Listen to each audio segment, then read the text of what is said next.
Bienvenue sur le podcast Marketing Mania, un épisode un peu spécial puisque aujourd'hui je n'ai pas d'invité, je suis tout seul et je vais répondre à vos questions. J'avais fait un appel la semaine dernière pour les questions que vous avez pour moi et donc aujourd'hui on va y répondre. J'ai sélectionné 3 questions. La première question porte sur comment identifier des opportunités quand on démarre. La deuxième question, une question un peu plus technique sur le processus que j'utilise pour enregistrer mon podcast, pas cette semaine mais les semaines où j'ai des invités. Et la troisième question porte sur Marketing Mania aux États-Unis. Comment est-ce que je ferais si je devais exporter Marketing Mania aux États-Unis et pourquoi est-ce que je ne l'ai toujours pas fait? Avant de rentrer dans les questions, mon petit appel à l'action de la semaine porte sur le mix du lundi. C'est une newsletter que j'ai commencé à faire récemment et qui a de très bons retours. Tous les lundis, j'envoie un petit email avec des liens que j'ai trouvés dans la semaine et mes idées. Souvent, j'ai découvert que j'ai beaucoup de choses que je découvre dans ma semaine, beaucoup d'idées, et je me dis tiens, ça pourrait faire une bonne vidéo YouTube. La réalité, c'est que je ne peux pas faire plusieurs vidéos YouTube par semaine, ou même franchement aujourd'hui, plusieurs vidéos YouTube par mois. Donc, il y a plein d'idées qui sont des petits embryons d'idées intéressantes, mais qui finissent jamais par devenir une vidéo YouTube complète. Finalement, j'ai nulle part où les mettre, et maintenant, je les mets dans la newsletter. Parfois, vous pouvez avoir quelques paragraphes, ça prend quelques minutes à lire, mais vous avez les différentes idées auxquelles j'ai pensé. On a pas mal parlé, évidemment, de la situation actuelle, de ce qui était en train de changer. C'est aussi une newsletter où je peux explorer des trucs qui sont un peu plus éphémères, parce que c'est une newsletter qui vous envoie sur le jour, versus une vidéo YouTube. J'essaye de faire des choses qui vont vraiment durer sur le temps. Donc, le mix du lundi, pour vous inscrire, c'est marketingmania.fr/mix. Vous pourrez recevoir l'email de la semaine prochaine. Et puis, si ça ne vous plaît pas, vous pouvez vous désinscrire en un clic. Sur ce, on va écouter la première question, qui est une question qui nous vient de Elio. Salut Stan, déjà je te remercie pour le contenu d'excellente qualité que tu produis depuis des années. C'est en partie ce qui m'a beaucoup inspiré pour me lancer dans des études de marketing et j'en suis très satisfait aujourd'hui. Donc merci. Ma question est, aujourd'hui j'ai 4 mois devant moi cet été. J'aimerais lancer une boîte ou quelque chose, mais j'aimerais savoir si toi tu as des conseils pour tout ce qui est en fait reconnaître des bonnes opportunités, des problèmes à résoudre ou des besoins qui sont pas satisfaits, que ça soit en B2C ou en B2B, en fait, où reconnaître là où il y a une opportunité, là il y a un trou, et là où on pourrait proposer quelque chose de nouveau et rendre service et que les gens seraient prêts à payer pour ça. Quels outils ou quelles sources d'informations toi tu regarderais ou tu utiliserais? Merci. Donc ici, tu as 2 problèmes à résoudre. Le premier problème, c'est le problème de la valeur. Comment est-ce que tu peux apporter de la valeur aux gens? Donc, honnêtement, comment est-ce que tu peux résoudre un problème? Pour moi, le meilleur algorithme pour comprendre si tu apportes de la valeur, c'est vraiment cet algorithme de problème dur. Donc, un problème qui est douloureux, urgent et reconnu, j'en ai souvent parlé. Je ne vais pas rentrer dedans là plus dans les détails, mais essentiellement, est-ce que tu peux résoudre un problème pour les gens? Et qu'est-ce que tu identifies comme étant des problèmes pour les gens sur lesquels ils n'ont pas encore la bonne solution? Le deuxième point qu'il faut que tu résolves, c'est ton avantage compétitif. C'est-à-dire, c'est une chose que les gens aient des problèmes, mais si c'est un problème qu'ils n'ont pas résolu, qu'est-ce qui te fait croire que toi, tu vas arriver en sortant de nulle part et résoudre leurs problèmes? Et c'est vraiment ici, non seulement du point de vue du client, pourquoi est-ce que lui va croire que tu vas pouvoir l'aider, mais c'est aussi simplement d'un point de vue de possibilités techniques. C'est-à-dire que si les gens ont un certain problème, ils n'arrivent pas à le résoudre parce que ce problème est compliqué à résoudre, qu'est-ce qui te fait penser que tu vas pouvoir le résoudre là où personne d'autre n'y arrivait? Et la réponse à ces 2 questions, la question de la valeur et la question de l'avantage compétitif, cette réponse, elle n'est pas évidente et c'est totalement normal. C'est-à-dire que tu n'es pas censé dire, OK, bon, apparemment, on peut faire du business en ligne, on peut gagner vachement d'argent, et tout d'un coup, je vais trouver une solution évidente, un truc facile à faire. Personne n'a jamais dit, ou en tout cas les gens qui l'ont dit se trompent ou mentent, que c'était facile de trouver ça. C'est 2 problèmes qui sont bien spécifiques et qui ne sont pas évidents à résoudre. Et là où on rentre dans un domaine qui est compliqué, c'est que je n'ai pas de doute que tu vas pouvoir trouver une solution. Par contre, est-ce que tu vas pouvoir trouver une solution en 4 mois? 4 mois, ça me semble un peu court ici pour vraiment te dire, OK, je vais monter une boîte, je veux monter un business et je veux construire quelque chose. Parce que rien que trouver ce qu'ils appellent dans le milieu de la startup le product market fit. Donc ici, ça serait avoir un produit qui répond à un besoin sur le marché. Donc, à la fois identifier le problème, mais aussi identifier la solution à ce problème. Ça peut prendre du temps de le trouver. Et ce n'est pas déraisonnable d'imaginer passer 6 mois, passer 1 an, quand tu lances un business, à vraiment gratter pour trouver la solution. Donc, si ton horizon de temps, c'est 4 mois et en 4 mois, je veux accomplir quelque chose, ça peut être un peu compliqué. Je dis pas que c'est impossible de faire quelque chose en 4 mois, mais ça va être beaucoup plus facile si tu pars pas de zéro. Par exemple, si tu es, je sais pas, t'es développeur web et tu veux passer 4 mois pour t'établir en tant que freelance développeur web, je pense que tu peux vraiment commencer à gratter, commencer à avoir des clients, commencer à avoir des contacts, commencer à faire quelque chose. Parce que tu pars déjà avec un socle assez spécifique. Essentiellement, tu as déjà ce product market fit. Tu as déjà un produit et tu as déjà un avantage compétitif, en l'occurrence les connaissances que tu as, et tu as déjà un problème que tu peux résoudre. Donc là, il n'y a pas d'alchimie particulière à faire. Donc tu es sur quelque chose qui existe déjà, tu es sur une compétence qui existe déjà, tu es sur un avantage qui existe déjà, tu vas pouvoir avoir un match, tu vas pouvoir très rapidement commencer à générer des revenus. Inversement, si tu pars de zéro et qu'il faut que tu définisses toutes ces compétences, tous ces avantages, et à la fois que tu comprennes la situation dans laquelle tu te trouves, et à la fois que toi, tu développes les compétences pour résoudre le problème, ça prend beaucoup plus longtemps. Et là-dessus, moi, c'était typiquement ma situation quand j'ai commencé dans le business en ligne. Je n'ai pas commencé dans le business en ligne en disant tiens, je suis expert du copywriting. Tu vois, j'ai dû me lancer, comprendre que le copywriting, ça existait, commencer à faire des pages de vente dans le domaine de la séduction. Et ça m'a pris beaucoup plus de 4 mois de comprendre simplement quel était le besoin dans la séduction concrètement et quel était l'avantage que moi, je pouvais développer. Donc, mettons ça de côté et je vais ensuite t'expliquer ce que je te recommande à partir de ce constat-là. Maintenant, on va parler d'un sujet qui s'appelle le paradoxe des idées, qui est extrêmement important à comprendre dès que tu cherches une idée. Le paradoxe des idées, c'est le suivant, c'est que tu parles à n'importe quel entrepreneur qui est établi, c'est une personne qui a 50 idées, il a un dossier, idée à faire un jour, qu'il n'a pas le temps de faire, et à chaque fois on a des idées et on se dit là j'ai envie de le faire, ce serait kiffant de le faire, mais là c'est une distraction, on peut pas faire ça, on peut pas se disperser comme ça, on va le mettre de côté, peut-être un jour on le fera, peut-être qu'un jour on le fera pas. Tout entrepreneur établi va avoir beaucoup plus d'idées. Et encore une fois, tu vois, là, j'enregistre un lundi. Encore vendredi, je faisais un appel avec quelqu'un pour un projet. Et en fait, dans l'appel, on a eu une idée pour 2 autres projets annexes. Et à 2 reprises, on s'est dit, bah non, ça, c'est une distraction. On va pas faire ça. Ça s'écarte trop de notre corps de métier. Mais si on avait le temps et si on avait que ça à faire, bah, ça serait intéressant de le faire. Donc, pourquoi est-ce qu'un entrepreneur qui est établi va avoir autant d'idées et pourquoi est-ce que tous les gens qui ne sont pas entrepreneurs et qui cherchent une idée ont autant de mal à le trouver? Et la raison qui va résoudre ce paradoxe, c'est de comprendre que les idées, en fait, elles ne viennent pas de nulle part. C'est-à-dire une idée, elle ne vient pas juste, tu es en train de réfléchir dans ta cuisine, en train de manger un sandwich et boum, badaboum, tu as une bonne idée. En fait, les bonnes idées, elles viennent de 2 choses. D'abord, elles viennent de la compréhension du contexte, donc la compréhension d'un marché, la compréhension de comment les choses fonctionnent, quels sont les besoins, quels sont les gros acteurs. Et plus tu comprends ce contexte dans lequel les gens sont, plus tu vas pouvoir identifier leurs problèmes. Et puis, tu vas aussi pouvoir identifier des tendances, tu vas pouvoir identifier des solutions. Par exemple, si j'ai une nouvelle idée de business, je commence à réfléchir, OK, si on devait faire ça, ce serait quoi nos sources de trafic? Et le fait de bien connaître la publicité en ligne, le fait de bien connaître la création de contenu sur YouTube, le fait de bien connaître le podcasting, le fait de connaître des gens qui font du SEO, d'avoir un contexte sur ce que c'est que du SEO, je peux me dire, OK, voilà comment on ferait cette idée et voilà comment est-ce qu'on pourrait construire cet avantage et comment est-ce qu'on pourrait gagner sur cette idée. Donc ça, c'est un élément de contexte. Deuxième élément qui est important, c'est simplement les compétences. C'est-à-dire, plus tu sais faire des choses, plus tu vas pouvoir dire cette idée, je pense que je peux percer dessus. Parce que j'ai ces compétences en marketing, j'ai ces compétences en vente, j'ai ces compétences en référencement, je vais pouvoir gagner. Donc, une fois que tu es une personne qui baigne dans le milieu de l'entrepreneuriat, donc tu as beaucoup de contexte, à la fois par rapport à tes propres projets, les projets de tes clients et les projets de tous tes amis qui sont entrepreneurs et qui te parlent de toutes les tendances actuelles. Tu as beaucoup de contexte, tu peux recombiner des choses. Et toi-même, tu as des compétences où tu te dis, tiens, voilà, cette idée, je vais pouvoir mettre mes compétences de copywriting, de référencement, de création de contenu et gagner dessus. C'est là où il y a plein d'idées qui commencent à être super juteuses. Tu te dis, tiens, ça, j'ai vraiment envie de le faire. Évidemment, le pendant de cette pièce, c'est qu'a priori, si tu es entrepreneur établi et tu as déjà des projets en cours, tu n'as pas forcément le temps. Et justement, c'est un danger, le fameux danger de l'objet brillant, qui est de courir sur la prochaine idée.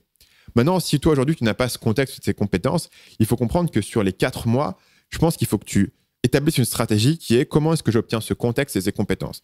Et ici, on peut réfléchir entre à différents moments de ta carrière. Tu vas être focalisé sur le fait d'apprendre et de développer ce contexte et ces compétences. Il y a des moments où tu vas être focalisé sur le fait de générer du cash, en gros, et d'exploiter ce contexte et ces compétences. Mais parfois, tu as un choix entre les deux.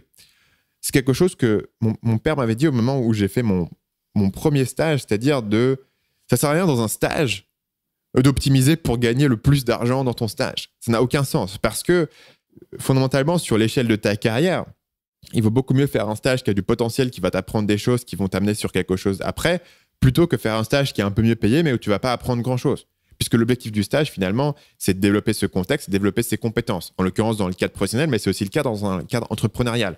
Quand tu montes un premier projet entrepreneurial ou quand tu démarres dans le domaine de l'entrepreneuriat, il ne faut pas te dire, OK, comment est-ce que je fais pour monter un gros business directement, mais comment est-ce que je fais aujourd'hui, sur l'horizon qui est devant moi, pour développer ce contexte, développer ses compétences. Et 4 mois, c'est pas un mauvais horizon de temps, parce que tu m'as peut-être entendu parler dire que je planifie généralement sur 90 jours. Parce que quand tu commences à te dire, OK, je vais planifier sur 5 ans, c'est super facile, surtout si tu pars de zéro, de faire des plans sur la comète complètement absurdes et de dire, OK, dans 5 ans, je serai multimillionnaire, donc je vais monter là un business, ce business va faire des millions. Alors qu'en fait, là, tu es en train de me dire que tu vas construire un business qui fait des millions, mais le seul contexte que tu as aujourd'hui pour décider quel va être ce business qui va faire des millions, c'est d'avoir fait zéro. Donc forcément, tu ne peux pas prendre cette décision et faire ce plan. Donc, le fait d'avoir un plan plus modeste, de te dire, OK, je vais faire 4 mois, je ne vais peut-être pas faire un truc de ouf, mais je vais apprendre et je vais construire une vraie brique qui va ensuite me donner le contexte et les compétences de faire un truc qui va être un cran plus gros.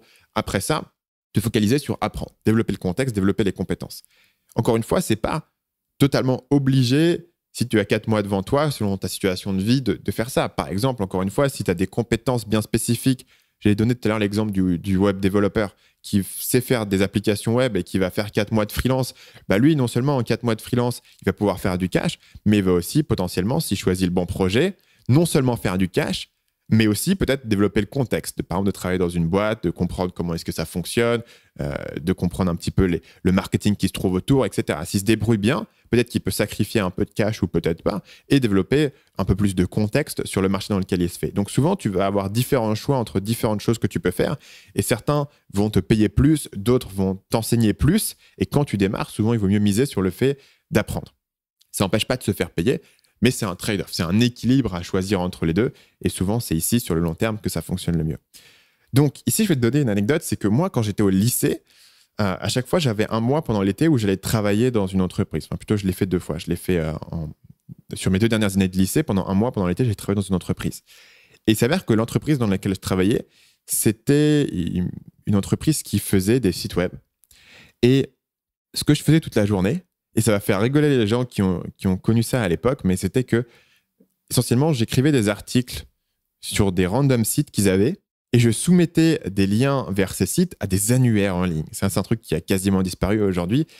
Pourquoi est-ce qu'on faisait ça? En fait, c'est une stratégie de site de niche. C'est-à-dire qu'il y a beaucoup d'entrepreneurs, et là, on parle de la fin des années 2000, en gros. C'était une stratégie fin des années 2000, début des années 2010. Il y a beaucoup d'entrepreneurs qui allaient trouver des mots-clés un peu inconnus sur Google, enfin pas inconnus, des mots-clés qui étaient recherchés, mais sur lesquels ils pensaient pouvoir se positionner, créer un site focalisé sur ce mot-clé, écrire des articles, construire des liens. Ici, en l'occurrence, créer des liens en publiant le lien du site dans un annuaire et ensuite construire des sites de niche. Derrière, on monétisait sur de la publicité avec AdSense. Et je ne me rendais pas du tout compte à l'époque, et c'est peut-être une erreur que j'avais fait à l'époque, c'est que je n'avais pas la curiosité vraiment de comprendre tout ce qu'il y avait derrière. Parce que j'avais fait plus l'effort de comprendre tout ce qu'il y avait derrière mon travail. En fait, c'est un truc que j'aurais pu faire moi-même. À l'âge de 16 ans, j'aurais pu faire mes propres petits sites de niche et peut-être commencer sur Internet en 2008 au lieu de commencer en 2012-2013. En bref, pour te dire que c'était un moyen pour moi de rentrer dans une entreprise qui avait du contexte, qui avait déjà construit tout ce système de sites de niche et d'apprendre comment ça fonctionnait. En l'occurrence, c'était ma première idée qu'on pouvait gagner de l'argent sur Internet, mais j'aurais quasiment presque pu le faire moi-même si j'avais mieux compris tout ce qu'il y avait autour et si j'avais mieux compris le contexte, si j'avais posé plus de questions et je m'étais plus formé. À l'époque, je n'avais pas encore catché cet état d'esprit. Donc, compétences plus contexte. Qu'est-ce que tu peux avoir comme compétences à apprendre? Tout ce qui est des compétences techniques, donc soit sur de la programmation, soit sur du design, soit sur du Photoshop, du montage vidéo, tout ce que tu veux. Et après, les compétences marketing. Donc, les compétences marketing du type référencement, donc le SEO, le copywriting, la vente, la relation client, la création de contenu, etc. Et au niveau du contexte, ici, on parle de comprendre un certain marché. Travailler dans une boîte qui fait des suppléments alimentaires, tu vas comprendre comment le marché des suppléments alimentaires fonctionne et tous les petits éléments que tu peux avoir de l'extérieur. Tu travailles dans une agence web, tu vas comprendre comment fonctionne une agence web, comment est-ce qu'ils démarchent leurs clients, quels sont leurs problèmes. Donc, tu vas soit pouvoir, toi, créer ton agence web dans 2 ans, soit au contraire, vendre un produit pour les agences web. Peut-être que tu travailles dans une agence web, tu vas avoir le contexte de dire, tiens, ils ont des problèmes sur la gestion des projets. Et leur logiciel de gestion de projet, il est un petit peu bricolé. Ils ont des Excel un peu partout qui ne fonctionnent pas très bien, ou en tout cas qu'il faut être mis à la main. Peut-être qu'il y a un produit qu'on peut leur offrir ou un système qu'on peut leur proposer pour régler ça. Et ça, c'est un élément que tu ne peux pas trouver en partant de zéro. C'est pas une personne qui est là assis qui va dire tiens, je vais faire un truc pour les agences web parce que tu comprends pas les problèmes des agences web et tu sais pas comment leur parler, tu sais pas ce qui va les convaincre. Et donc, quand tu travailles chez eux, tu vas comprendre l'élément. Un autre élément de contexte qui est absolument important, c'est les effets de réseau, en fait, simplement. Connaître des gens. Connaître des gens dans certains domaines, ça te permet à la fois d'avoir les infos, ça te permet derrière de faire des choses. Et c'est ces deux éléments, ces compétences et ce contexte que tu veux chercher à développer pendant tes 4 mois. Donc pour ça, généralement, ce que tu veux faire, c'est rentrer dans un écosystème existant. Parce que si tu commences à démarrer une boîte tout seul à partir de zéro, en 4 mois, tu ne vas pas accomplir énormément de choses. Et donc du coup, en 4 mois, tu vas pas apprendre tant de ça, tu vas apprendre des choses, mais tu vas pas avoir autant de contexte que ça. Je dirais qu'en 4 mois, tu peux avoir des compétences que tu développes, notamment si tu passes beaucoup de temps à te former, mais le contexte, tu vas avoir du mal à l'avoir parce que pour construire ce réseau en partant de zéro, ce qui est possible, tu peux construire ta boîte et networker, mais il y a un effet exponentiel et ça prend plus que 4 mois. Et en 4 mois, tu vas juste enclencher l'effet qui va en fait fonctionner sur 1 an, 2 ans, 3 ans. Donc, si tu as que 4 mois, ça ne suffit pas. Donc ici, il faut que tu essayes de rentrer dans une structure qui est déjà existante. De deux manières, soit en allant bosser chez eux, tu peux essayer d'aller faire un stage, quelque chose comme ça, qui est une bonne option, ou alors en travaillant en tant que freelance.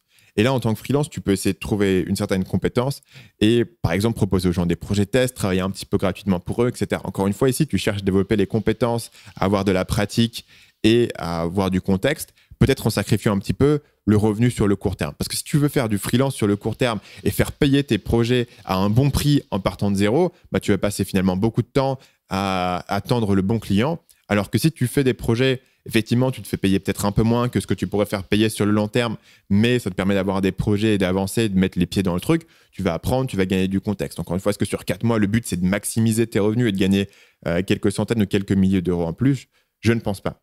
Donc ici, en termes de freelance, ce que tu essaierais de faire, c'est te mettre dans une compétence qui, toi, t'intéresse sur le long terme, une compétence où tu as identifié qu'il y avait un besoin et simplement la pratiquer. Parce que c'est comme ça aussi que tu construis un avantage compétitif. C'est en ayant une compétence, en la mettant en application et en la pratiquant. Donc, plus tu peux être proche, à mon sens, de la vente, du client, du marketing, plus ça va être intéressant. Parce que souvent, c'est ça qui va faire l'avantage d'une boîte et puis c'est ça qui te permet aussi d'avoir une vision un peu globale de la boîte et de ses clients et un contexte. Si tu es freelance et tu travailles uniquement sur des projets en back-end de la boîte extrêmement spécifiques, tu vas apprendre uniquement du contexte sur cette boîte en particulier. Mais si tu es, par exemple, une des meilleures positions pour apprendre ça, c'est être un petit peu une des premières personnes qui va venir assister un entrepreneur, par exemple. Si tu peux trouver un entrepreneur qui passe de 0 à 2, donc qui passe il est tout seul à il prend une première personne pour l'aider, tu vas être assistant, tu vas être homme à tout faire. Être homme à tout faire, assistant d'un petit entrepreneur, c'est pas forcément la meilleure manière de gagner un maximum d'argent, mais c'est la meilleure manière d'avoir la vision entière du business parce que tu vas être la personne qui va s'occuper de tous les aspects techniques, de mettre en page les choses, de faire le service client. Très rapidement, tu vas avoir une vision globale, entière du business de la personne. Donc ça peut être un élément qui est vraiment un trade-off de peut-être que je vais pas gagner 1 milliard en faisant ça, mais par contre, je vais, pour le coup, en quelques semaines, quelques mois, avoir une vision globale du business de cette personne.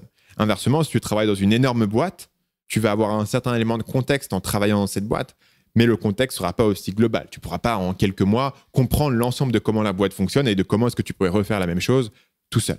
Je pense aussi qu'il y a vraiment une erreur de jeunesse qui est l'impatience. C'est vrai que quand tu commences et quand tu as 4 mois devant toi, tu veux dire, OK, dans les 4 mois, il faut que je fasse un truc de ouf.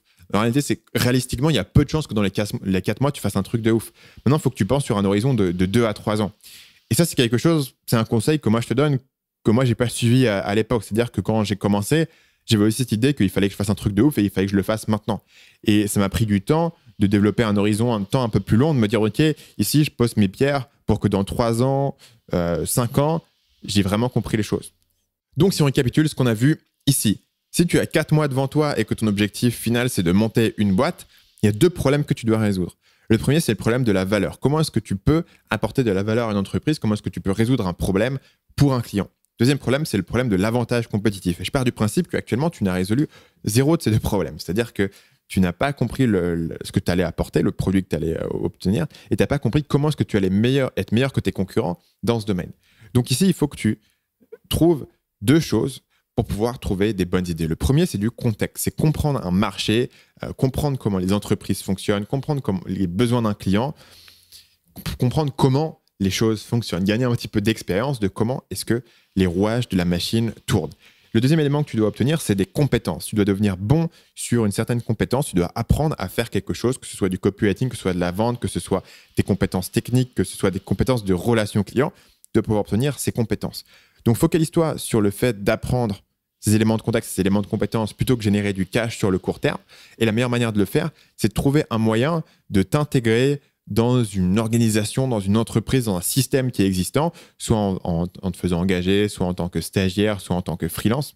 Et imaginez que tu vas apprendre un maximum sur les 4 mois, tu vas commencer à développer du contexte, tu vas commencer à développer des compétences qui peut-être seront suffisantes pour monter une boîte après ça, peut-être pas, à voir, mais dans tous les cas, tu auras mis les pieds... tu te seras un peu sali les mains, tu auras mis les pieds dans le milieu, tu auras peut-être commencé à faire un peu de réseau, tu auras peut-être commencé à comprendre un peu comment les choses fonctionnent, tu auras pratiqué tes compétences que tu peux ensuite continuer à te former sur l'année scolaire en faisant des formations à côté, etc. Et tu te seras positionné pour avoir pris une étape d'avance sur une personne qui est entrepreneur, qui arrive avec la fleur au fusil, qui n'a aucune idée, qui n'a aucune compétence, qui ne sait pas de quoi il parle. Ici, tu auras compris de quoi tu parles, tu auras compris le contexte dans lequel tu te trouves, et c'est déjà un avantage énorme. Si tu peux accomplir ça en 4 mois, tu n'auras pas perdu ton temps. Salut Stan, merci de faire un épisode FAQ pour le podcast. Ma question était, comment tu gères les invités sur le podcast au niveau technique? Donc, est-ce qu'ils enregistrent leur Skype? Est-ce que tu dois leur expliquer d'enregistrer l'audio à côté puis de l'envoyer à ton monteur son sur Google Drive ou sur une plateforme de collaboration comme Dropbox? Et la seconde question, c'est comment est-ce que tu fais pour avoir d'excellents invités, même quand tes preuves sociales, tes éléments de preuve sociale sont pas encore excellents? Cette question nous vient de Félix, que je salue d'ailleurs, et ça va être un peu plus rapide de répondre que ma très longue réponse de la question précédente. Comment est-ce que ça fonctionne techniquement pour enregistrer un podcast? Donc, on utilise un logiciel qui s'appelle You Can Book Me.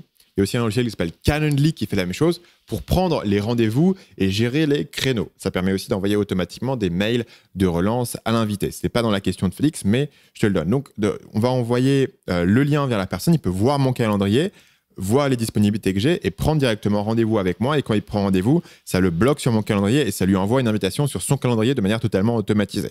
C'est important notamment si tu vas en parallèle démarcher différentes personnes pour ton podcast parce que tu ne veux pas proposer à plusieurs personnes la même date et ils se mettent tous dessus.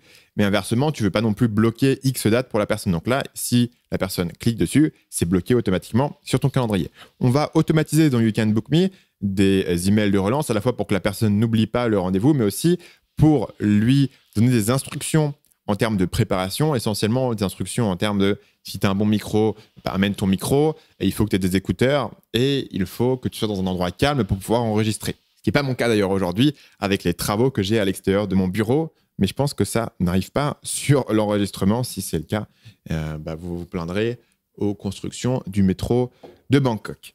Donc, on va lui envoyer aussi sur ce lien, et bien sûr c'est important, le lien vers Zoom. Zoom que j'utilise depuis très longtemps pour utiliser mes podcasts. Pourquoi Zoom? Zoom est généralement le plus stable selon mon expérience, selon mon usage. Donc ici, mon usage, c'est souvent des appels internationaux. Mais surtout, Zoom a une option qui te permet de séparer les 2 pistes son des 2 invités. Et ça, c'est absolument crucial. C'est-à-dire que tu vas avoir une piste son avec ta voix et une piste son avec la voix de ton invité. Pourquoi est-ce que c'est crucial? Parce que si tu as une personne qui a un volume inférieur à l'autre, donc si une personne parle beaucoup plus doucement que l'autre, ou si tu as une personne qui a un bruit de fond qu'il faut ensuite corriger et que les 2 sont mixés sur la même piste audio, tu ne pourras jamais démêler l'un de l'autre et donc du coup, tu es coincé avec ce que tu as. Inversement, si les 2 sont séparés, tu peux augmenter le volume sur la piste séparée ou tu peux appliquer un filtre de gestion du bruit sur la piste séparée. Donc, c'est absolument essentiel d'avoir les 2 pistes qui sont séparées et Zoom te le fait par défaut. Ceci étant dit, le Zoom, j'utilise qu'en backup. C'est important, dès que tu fais des interviews avec des invités, d'avoir plusieurs solutions de rechange au cas où quelque chose pète parce que tu ne pourras pas facilement réenregistrer. Donc, Zoom, ça va souvent être mon backup. Je l'utilise dans certains cas. Quand j'ai un invité qui n'a pas la capacité d'enregistrer le son en local sur son ordinateur. Mais je préfère aussi avoir le son en local sur mon ordinateur. J'utilise Audacity sur mon PC et sur l'ordinateur de mon invité. Ici, il y a 2 options. Les gens qui utilisent un PC, généralement, je les fais utiliser Audacity. Les gens qui utilisent un Mac, ils ont généralement QuickTime qui permet d'enregistrer ton son et qui est par défaut sur Mac. Donc généralement, même les gens qui ne créent pas de contenu et qui n'auraient pas de raison d'avoir un truc pour enregistrer leur son ont le QuickTime qui leur permet d'enregistrer. Pourquoi enregistrer en local en plus d'enregistrer le Zoom? 2 raisons. La première raison, c'est que Zoom, pour maintenir la fluidité, va quand même compresser le son, donc le son en local sera meilleur. La deuxième raison, c'est que si il y a un tout petit raté, parfois vous avez 1 seconde où la ligne saute sur un appel, c'est assez fréquent.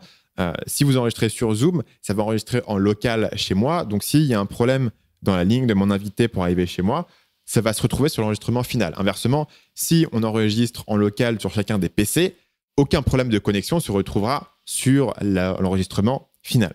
Il existe une autre option qui s'appelle Zencastr qui permet, essentiellement, ça fait les 2 options. Donc ça gère l'appel, donc ça permet de s'appeler et ça permet d'enregistrer les 2 pistes séparément en local sur chaque ordinateur. Je n'utilise pas Zencastr, même si j'ai vu des gens qui l'utilisaient et ça a l'air de bien fonctionner parce que par le passé, je l'ai testé. Probablement, j'ai été un des premiers à le tester dans les premiers mois où il est sorti et il n'était pas stable à 100% et il y avait quelques petits cas où ça enregistrait mal. Et le problème du podcast, c'est qu'on a besoin d'être sûr à 100% que ça va marcher. Et donc, je n'étais pas sûr à 100%. Donc, je suis sur une solution qui est fondamentalement inférieure à Zencastr, en tout cas à Zencastr quand il marche, qui est de demander à l'invité d'enregistrer en local. La plupart des invités sont capables d'enregistrer en local, ce n'est pas extrêmement compliqué. Dans certains cas, ils ne peuvent pas ou ils n'ont pas la capacité d'installer quelque chose ou ils ne comprennent pas comment faire, ils ne sont pas forcément des créateurs de contenu. Dans ce cas-là, je vais utiliser le Zoom, qui est légèrement inférieur en matière de qualité son, mais ce n'est pas dramatique. Surtout que généralement, une personne qui n'a pas de logiciel pour enregistrer son son et aussi une personne qui n'a pas un micro qui est incroyable. Donc dans ce cas-là, de toute manière, la qualité son ne sera pas aussi bonne que si j'avais une personne qui est un créateur de contenu et qui a un super micro. Une fois qu'on a chacun enregistré notre piste son de notre côté, moi j'ai tous les pistes son de Zoom au cas où il y a le moins de problèmes du côté de l'invité. Certains invités auront des soucis au niveau de l'enregistrement, mais moi j'ai au moins tout chez moi. Donc je sais au moins que j'aurai de quoi faire mon podcast, y compris avec une qualité son un petit peu inférieure. Je vais, moi, mettre mon fichier de mon côté plus mon intro sur un Google Drive et je vais dire à l'invité d'envoyer le fichier à mon assistant qui les a contactés pour préparer le podcast. Mon assistant va prendre le fichier, va l'ajouter sur le Google Drive. Donc, on a un Google Drive avec tout. On a ensuite un Trello qui permet de gérer les dates des épisodes. Sur le Trello, on a le monteur qui va venir, qui a accès au Google Drive, qui va prendre les fichiers, qui va faire le montage sur l'ensemble des fichiers.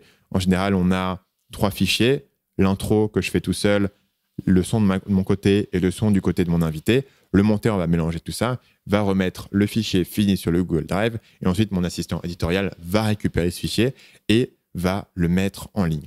Si tu es tout seul, évidemment, tu demandes à l'invité de t'envoyer directement le fichier son de son côté et tu fais le montage toi-même de ton côté.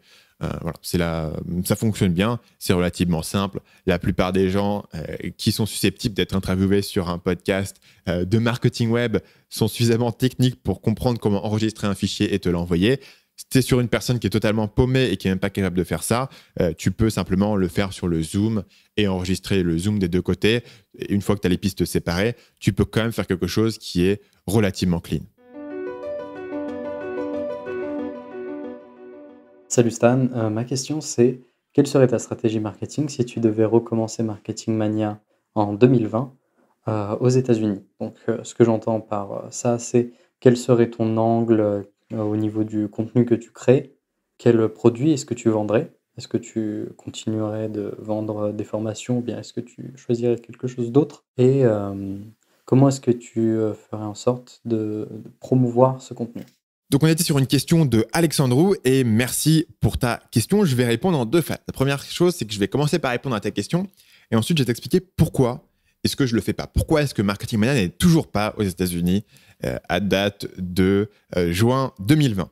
Donc, qu'est-ce que je ferais si je devais mettre aujourd'hui Marketing Mania aux États-Unis? Essentiellement, j'aurais la même stratégie que j'ai aujourd'hui en France. C'est-à-dire que je ferais du contenu qui serait essentiellement le même contenu. Je ferais des vidéos d'analyse en cherchant à faire des vidéos d'analyse aussi sur des choses que les gens connaissent déjà, que ce soit des films, que ce soit des événements d'actu, que ce soit des célébrités. Faire des analyses comme je le fais aujourd'hui en France sur YouTube. Si elles sont bien faites, ça fonctionnera tout aussi bien aux États-Unis. Il y a plein de gens qui font des formats similaires aux États-Unis, pas forcément dans le marketing, mais dans plein de domaines. Ce qui changerait, ce serait que je ne ferais pas de podcast. Donc, je ferai uniquement du YouTube. Aujourd'hui, la raison pour laquelle je fais le podcast plus YouTube, c'est parce que mon podcast, en fait, est bien installé. Mon podcast est aujourd'hui numéro 1 dans la catégorie entrepreneuriat. Et puis, je le fais, le podcast, depuis même avant YouTube. Je l'ai commencé en 2015. Donc, si je repartais de zéro, je ne voudrais pas diviser mon effort entre du podcast et des vidéos. Et je voudrais mettre tout mon effort dans un seul canal de trafic qui serait pour moi YouTube. Donc, les gens me demandent souvent, est-ce qu'on peut démarrer aujourd'hui sur le web sans YouTube? Et la réponse, c'est bien sûr, oui, personne ne t'oblige à faire du YouTube. Ce qui est important, c'est de choisir un canal de trafic et de le maîtriser et de le faire bien. Ça peut être des articles, ça peut être de l'écrit. Il y a encore énormément de trafic sur de l'écrit, sur du référencement, sur de la newsletter, etc. Il n'y a aucun problème là-dessus. Mais si tu pars du principe que tu vas faire un blog, un podcast, des vidéos YouTube et tu vas être actif sur Facebook, Twitter, Pinterest, Instagram, tu vas te disperser dans 50 endroits et tu ne vas jamais percer. Si je partais aujourd'hui de zéro, je serais entièrement focalisé sur YouTube. Et dis-toi qu'aujourd'hui, je ne pars pas de zéro sur Marketing Mania, mais essentiellement, la majorité de mon temps est focalisé soit sur YouTube, soit sur le podcast. Et puis, j'ai commencé à faire la newsletter qui, pour le coup, revient sur de l'écrit plus traditionnel. Mais finalement, mon temps n'est pas non plus éparpillé partout. Je ne fais pas d'Instagram, je ne fais pas vraiment de live, je ne fais pas de TikTok, je ne fais pas de Facebook. Je reste quand même relativement focalisé. Et plus je démarrais, plus j'aurais envie d'être focalisé. Et donc, pour moi, ça serait YouTube, clairement. Parce qu'évidemment, YouTube, aujourd'hui, c'est ce que je maîtrise. Je sais comment ça marche, je sais comment ça fonctionne. Et puis, essentiellement, aujourd'hui, le succès de Marketing Mania a été construit sur YouTube. Pas qu'une personne qui démarre est obligée de faire du YouTube, mais il faut attaquer la plateforme que vous allez choisir, que ce soit le podcast, que ce soit le blog, que ce soit la vidéo, que ce soit n'importe quel réseau social. Il faut l'attaquer avec le même sérieux que moi j'applique à YouTube et pas dire ouais bon je fais ça, je fais ci, je fais ça. Si aujourd'hui je voulais me mettre sur TikTok, je deviendrais un consommateur assidu de TikTok, j'étudierai ce qui fonctionne, je testerai TikTok toute la journée pour voir ce qui marche, je prendrai note de mes statistiques, de ce qui fonctionne, de ce qui fonctionne pas, j'y mettrai tout mon effort. Je le traiterai pas comme un truc en plus que je fais à côté vite fait. Donc comment est-ce que je passerai mon temps? Je passerai 50% de mon temps à créer ces vidéos et bien sûr j'essaierai de faire les vidéos les plus virales possibles dans un premier temps, donc en allant chercher ces exemples de films, en allant chercher ces éléments d'actu, etc., qui est aujourd'hui le canal de croissance de ma chaîne. Ma chaîne ne grossit pas parce que je fais de la promotion et de la pub. Ma chaîne grossit de manière organique sur de la viralité sur certaines vidéos. Ce serait le même cas quand je pars de zéro, mais évidemment, j'aurais envie d'accélérer les choses. Donc quand je partirai, je mettrai aussi 50% de mon temps sur la promotion. Et si j'utiliserai la technique dont je parle dans mon livre, qui est la technique du camion de glace. Donc, je partirai du principe de les gens qui vont regarder Marketing Mania US dans le futur. Où est-ce qu'ils sont aujourd'hui? Qu'est-ce qu'ils regardent aujourd'hui? Qu'est-ce qui se passe? Donc, j'irai voir si je peux trouver des YouTubeurs qui sont dans le même domaine que moi et soit parler d'eux, soit faire des vidéos avec eux, soit faire des interviews, soit faire des collaborations, trouver un moyen de m'insérer dans cet écosystème de gens qui sont déjà les gens dont j'ai besoin, mais simplement, ils ne savent pas encore que j'existe, m'insérer là où ils ont déjà leur regard. Donc, sur les vidéos YouTube qu'ils regardent, sur les podcasts qu'ils regardent, est-ce que je peux me faire inviter sur ces podcasts? Sur les sites qu'ils regardent, est-ce que je peux faire des articles invités, etc. Ça, c'est la stratégie que j'ai fait quand j'ai commencé Marketing Mania. Donc, je faisais beaucoup d'articles invités. J'essayais de me faire inviter sur des podcasts. J'essayais d'inviter d'autres gens sur mon podcast pour me faire promouvoir. J'essayais d'aller sur les vidéos des gens, etc. Stratégie du camion de glace. Où sont déjà les gens qui vont me regarder et comment est-ce que je me place en face d'eux? À mesure que le temps va avancer, je veux diminuer le temps que je passe à faire de la promotion et augmenter le temps que je passe à faire de la création. Donc aujourd'hui, je suis à 80-90% de mon temps qui est focalisé sur mon business et je fais relativement peu de promotion. J'en fais encore un petit peu, je vais encore de temps en temps sur des podcasts, j'ai été promouvoir mon livre, je fais quelques interviews, je vais quand même avoir quelques interventions qui sont extérieures, mais elles sont assez minimales en termes de montant. Mais si je partais de zéro, je voudrais y passer beaucoup plus de temps parce que j'aurais moins de croissance organique sur mon business. Et en fait, tu vas pouvoir voir le pourcentage de ta croissance qui vient de l'organique et le pourcentage qui vient de la promotion. Quand tu pars de zéro et que tu as 0 abonnés, tu ne vas pas avoir une croissance organique qui est incroyable. Donc, tu veux commencer à faire de la promotion et c'est là où tu vas choper tes abonnés. Mais à un certain moment, ta croissance organique va commencer à grossir et grossir et grossir à un point où c'est plus gros que la promotion. Et dans ce cas-là, tu veux petit à petit focaliser ton temps là-dessus. Et ça, très simplement, ça décrit bien sûr la stratégie que j'ai utilisée pour Marketing Mania dans la vérité. Donc, qu'est-ce que je ferais au niveau du produit? Ça dépend d'une chose. Ça dépend de si dans ce scénario imaginaire, Marketing Mania français existe ou non. Donc, si Marketing Mania français existe au moment où je me lance aux États-Unis, je vais avoir moins de temps et je vais avoir un coût d'opportunité qui est supérieur. Donc, je ne vais pas vraiment faire la même chose. Et j'aurai aussi pas vraiment besoin de gagner de l'argent aussi rapidement. Donc, on va supposer que non. On va supposer que je pars aujourd'hui de zéro et je me lance aux États-Unis sans avoir Marketing Mania français. Donc, je ferai exactement, encore une fois, la même stratégie que j'ai utilisée sur Marketing Mania dans la vérité. C'est-à-dire que je vais commencer par un service et je vais tester différents services. Donc, il faut savoir que sur Marketing Mania, je vais tester un certain nombre de services. Je vais tester un service d'optimisation des conversions, d'A/B testing. Je vais tester un service d'optimisation de tunnels de vente, de copywriting. Je vais tester un service de pub Facebook, etc. Assez rapidement, je me suis focalisé sur la pub Facebook, mais j'avais testé différents services. La vérité, c'est que tester un service, ça demande une demi-journée pour écrire une page de vente et voilà. Et ensuite de voir ce qui peut être intéressant. Donc, je commencerai par un service. Pourquoi ? Parce que si je dois déjà passer 50% de mon temps à faire de la création de contenu et 50% de mon temps à faire de la promotion, je n'ai pas le temps de créer une formation à côté. Donc, je commencerai par faire ce service, voir les gens qui me contactent, avoir une petite page de vente, contactez-moi, mes services que je peux faire, probablement focaliser sur de la conversion, du copywriting, etc. Mais peut-être aussi focaliser sur de la création de contenu. Peut-être que le service pour lequel les gens vont venir vers moi aux États-Unis, ça sera plus un truc de comment faire des vidéos, du contenu viral sur YouTube. Je verrai vers quoi les gens vont venir, mais je peux être assez open là-dessus, proposer différentes options et voir ce qui intéresse les gens. Le service, tant que j'ai pas de clients, ça me demande pas de travail. Donc, je peux me concentrer sur le fait de créer ce contenu et d'aller faire cette promotion. Une fois que je commence à avoir une audience établie et que mon truc fonctionne, il faudrait transitionner vers un business model plus scalable de formation hybride, essentiellement. Ce que je fais aujourd'hui, c'est-à-dire une formation avec de l'accompagnement à côté, que ce soit la réponse aux questions, que ce soit du coaching, etc. Et je commencerai avec des formations au départ qui sont encore plus hybrides que je fais aujourd'hui. Et encore une fois, c'est la même chose que je faisais au départ sur Marketing Mania, c'est-à-dire mixer de la formation en ligne et du coaching, mixer de la formation en ligne et des réponses à tes questions, mixer du coaching de groupe, etc. Trouver un moyen de faire cette formation hybride qui permet de vendre plus cher comme je commence et que j'ai une petite audience et qui me permet aussi d'avoir une interaction directe avec mes clients et de mieux commencer à comprendre leurs besoins. Je n'essaierai pas directement d'aller sur une formation totalement automatisée. Cette formation hybride, je la ferai en lancement inversé, c'est-à-dire que je ferai une pré-vente pour voir s'il y a de l'intérêt. Et ensuite, s'il y a de l'intérêt et si j'ai suffisamment de ventes sur ma pré-vente, je créerai la formation. Et s'il n'y a pas assez de ventes, je rembourse. Ce qui est encore une fois exactement ce que j'ai fait sur Marketing Mania quand j'ai lancé ma première formation, qui était ma formation sur le copywriting. C'était un lancement inversé. Je n'étais pas sûr qu'il y avait une demande pour des formations en ligne faites par moi. Je n'étais pas sûr d'avoir assez d'audience à l'époque, donc je l'ai testé. Ça a marché. Et donc, petit à petit, j'ai transitionné vers le côté formation et j'ai réduit le côté service. De la même manière où tu veux basculer énormément de promotion à surtout de la création de contenu, tu veux aussi basculer de service à un truc hybride avec du service à côté, à juste le truc hybride, à de plus en plus de formation à mesure que tu grossis. Si j'avais déjà un Marketing Mania français et donc mes sources de revenus, mais aussi mon coût d'opportunité, je ne ferais pas cette option de service parce que j'aurais pas le temps de faire le service, ce serait pas rentable pour moi de faire un service aujourd'hui, que ce soit sur le marché français ou le marché US, mon temps est mieux investi autre chose sur des éléments qui peuvent avoir un effet de levier, donc je ferai pas de service. Essentiellement, je resterai sans revenu et je focaliserai entièrement sur grossir l'audience jusqu'à un certain chiffre que j'aurais évalué, peut-être 10 000 abonnés sur ma liste email, et à 10 000 abonnés, je basculerai et je ferai mon lancement inversé vers la formation en hybride.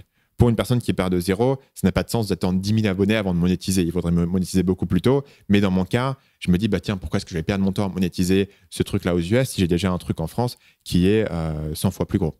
Maintenant, pourquoi est-ce que je ne fais pas si j'ai un plan aussi établi et tu vois que j'ai déjà réfléchi à ce plan sur comment est-ce que je pourrais me mettre sur le marché US, pourquoi est-ce que je ne le fais pas et pourquoi je ne l'ai toujours pas fait. Ça revient à cette idée dont on a parlé à l'instant qui est le coût d'opportunité. C'est-à-dire qu'aujourd'hui, je ne peux pas me lancer aux US sans y passer un temps significatif, donc du temps de Stan Leloup. Évidemment, je peux prendre des traducteurs, etc. pour m'aider. On ne va pas imaginer que des gens vont construire Marketing Mania tout seul pendant que moi, je ne m'en occupe pas. Donc, il y a un coût d'opportunité significatif qui est de tout ce temps que je vais passer aux US à monter le truc à partir de zéro, je ne le passe pas en France. Et aujourd'hui, en France, sur le business que je suis en train de monter, on est sur une grosse courbe de croissance et on est sur un bottleneck, donc on est sur une limitation qui est simple. Et cette limitation, c'est le temps de Stan Leloup. Si je pouvais faire 2 fois plus de vidéos sur YouTube, je grossirais 2 fois plus vite. Donc, si je devais mettre la moitié de mon temps pour développer un truc aux US, j'aurais un truc aux US qui est petit et le truc en France grossirait 2 fois moins vite. Et par la loi des effets cumulés, comme mon truc en France est beaucoup plus gros, je préfère prendre 20% de croissance en plus en France plutôt que monter un truc aux US à partir de zéro. Même si ça marche bien dès la première année, ça restera un truc rikiki par rapport à ce que je fais en France. Donc, Selon ce calcul, il faudrait que je commence à penser à me mettre aux US à partir du moment où ma courbe de croissance en France, elle commence à plafonner. Et aujourd'hui, ce n'est pas du tout le cas. C'est-à-dire qu'aujourd'hui, je suis encore sur une grosse courbe de croissance à la fois sur YouTube et à la fois sur les ventes et tout ce qui se met derrière. Ce qui veut dire que je me dis, tiens, il faut que je mette le plus de temps, le plus d'efforts possible pour continuer à faire tourner cette machine le plus vite possible.